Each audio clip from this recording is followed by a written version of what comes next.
Assalamualaikum warahmatullahi wabarakatuh. Waalaikumsalam warahmatullahi wabarakatuh. Alhamdulillah, berjumpa kembali dengan kami channel YouTube Sahadat Tunggal 99. Kali ini bersama tim pengajian akan membongkar tentang santet. Banyak sekali orang-orang bangsa Indonesia khususnya mengenal tentang santet. Lalu santet itu seperti apa sih? Apa sih bahayanya santet? Dan bagaimana kita cara menanggulangi tentang santet? Sebelum saya buka atau saya kupas tentang santet, terlebih dahulu saya minta untuk saudara-saudara semua dimanapun saja berada, mohon bantuannya agar channel kami ini berkembang dan akan memberikan pemberitahuan ke depannya. Maka dari itu jangan lupa like, komen, share, dan subscribe-nya, karena dukungan dari saudara semua ini akan memberikan sebuah motivasi buat kami untuk mengembangkan channel-channel selanjutnya yang akan menjadi sebuah pembelajaran buat kita semua. Sebelum kita lanjutkan, di sini ada tim-tim yang mungkin akan bertanya tentang santet, apa bahayanya dan bagaimana kita menanggulangi tentang santet, dan bagaimana santet ini boleh dibilang pada dasarnya memang sudah diberikan oleh Allah, yaitu diturunkan oleh Allah, yaitu malaikat Harut dan Marut. Malaikat Harut membawa kebaikan, malaikat Marut membawa ilmu tentang santet. Di sini kenapa Allah menurunkan dua kebaikan? Maksudnya ada dua pelajaran antara baik dan buruk. Di sini kita harus memilih. Kalau hidup kita pengen selamat, maka ikutilah ajaran yang baik. Kalau hidup kita pengen mendapatkan masalah musibah, maka ikuti ajaran yang menyesatkan.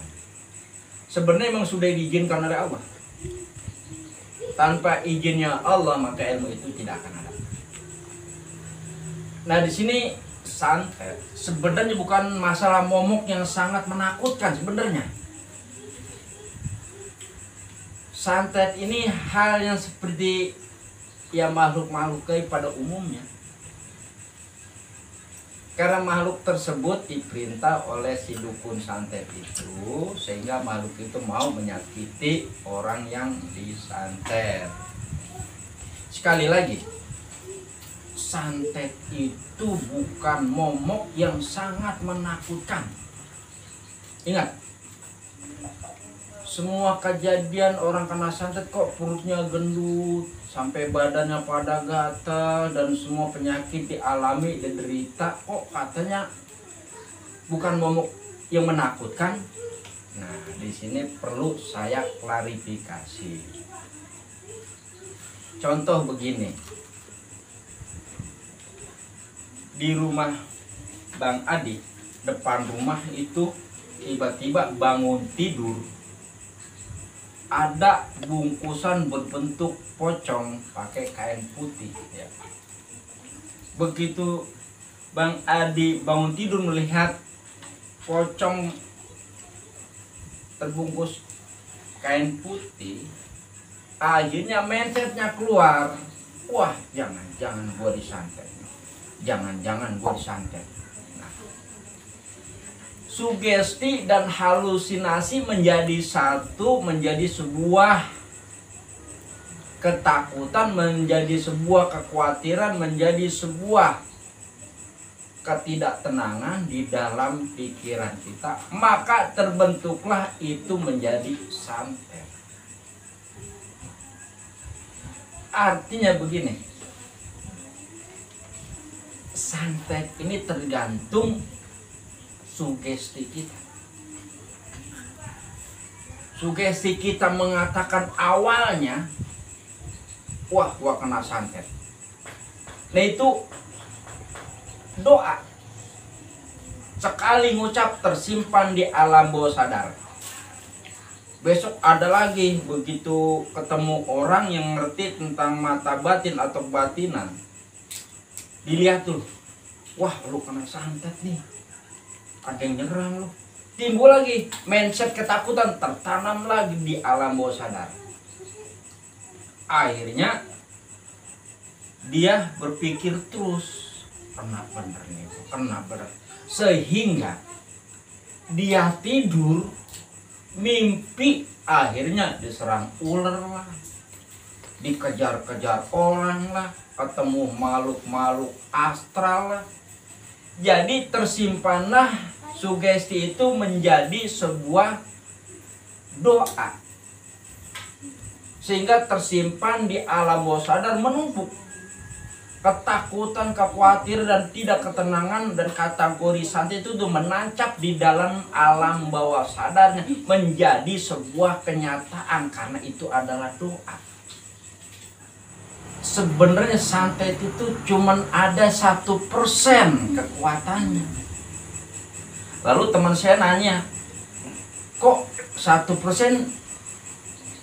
bisa menyakiti orang begitu parah, Ki?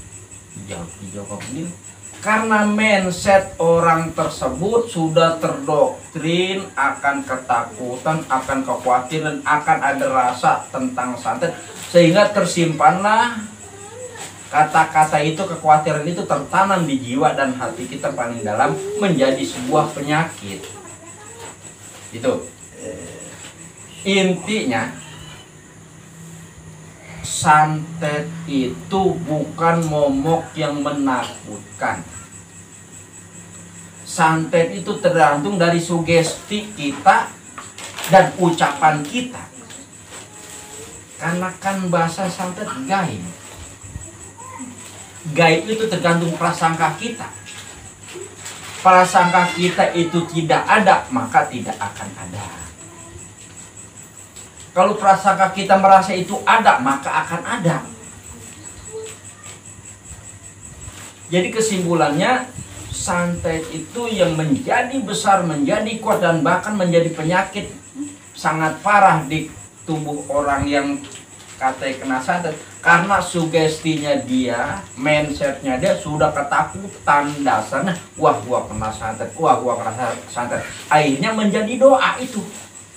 Ternyata terbuktilah badannya sakit segala macam, itu kan doanya sebelum ucapannya. Ucapannya pada dasar gua kena santet, gua kena santet, kan menjadi doa. Akhirnya apa?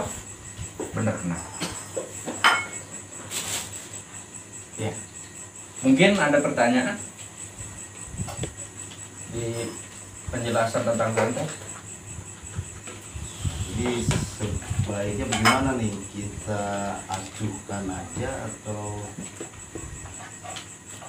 mau seperti apa ya kalau misalkan kita dirasa kena santet? Menghindarinya. Ini memang rasanya dulu ya, dulu cara menghindarinya. Kadang kita lagi di pekerjaan atau di jalan, tiba-tiba ada rasa nih, kayak gua ada yang ngikutin, kayak peranan merinding badan gua. Itu karena prasangka kita merasa diikutin, ya bener ngikut dia. Kalau dibilang kalau kita nggak ada, ya nggak ada. Jadi kesimpulannya, lalu bagaimana mengatasi santetnya gitu? Mengatasi santetnya begini. Satu, ya, perbanyak doa. Dekatkan diri kita kepada Allah. Ya. kalau sudah menyatu kepada keyakinan diri tentang kekuatan Allah, maka santet apapun jenisnya, kalau bicara santet, maka tidak akan kena ke tubuh kita. Kalau memang kita khawatir adanya santet, karena mindset pada dasarnya dulu, padahal santet bukan memang menakutan, yang kemarin saya buka itu sebenarnya sudah didoktrin sama orang-orang yang nipu. Contohnya kemarin saya buka tuh telur yang katanya ditarik, di dalam telur itu ada jarum, kan sudah buka pas konten kemarin. Karena mindsetnya orang dibuktikan dengan ada jarum dalam telur, menyebar ucapan banyak, menyebar, padahal itu mah cuman praktek dukun palsu, sehingga mistiknya semakin kuat, sugesti lebih kuat pada dasarnya itu. Kayak kemarin lagi saya buktikan lagi, yang saya tarik pakai apa namanya itu kemarin, pakai batang papaya, saya sedot terus keluar paku di badan orang, itu kan daya tarik orang supaya percaya, padahal itu tipu daya dari dukun palsu. Dengan kejadian itu orang yang awam akhirnya wah bener santet, wah bener santet. Jadi mindsetnya sudah didoktrin dari orang-orang nipu itu bahwa santet itu sangat menakutkan. Jadi semua kembali sekali lagi, santet bukan momok yang menakutkan. Tergantung dari sugesti dan pengetahuan kita tentang santet. Kalau saya nggak percaya Pak, kok kena juga? Ada begitu. Saya nggak percaya Pak, gitu-gituan. Tapi saudara saya nggak percaya gitu tapi kena. Nah di sini, ya.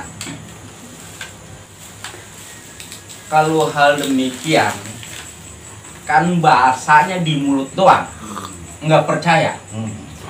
Tapi ketakutannya ada di hati. Di hati. Karena dia berpikir gaib itu ada. Akhirnya karena di hati tidak bisa dibohongi, timbul ketakutan itu, mindsetnya bahwa santet itu ada walaupun bahasa dia nggak percaya, tetap kena. Tetap kena. Karena apa? Mindsetnya itu yang menjadi sebuah kenyataan. Ya inilah rahmat dari Allah ya. Ya sekarang gimana? Ada lagi pertanyaan? Santet. Ya sebelum saya tutup sekali lagi, mungkin saudara-saudara yang katanya terkena gangguan santet dan guna-guna, kalau memang butuh tenaga saya siap membantu. Silakan komen di kolom komentar. Ya sebelumnya saya ucapkan terima kasih, dan sebelumnya lagi pula saya minta jangan lupa share, like, subscribe konten YouTube Sadap Putra 99. Saya akhiri, wassalamualaikum warahmatullahi wabarakatuh.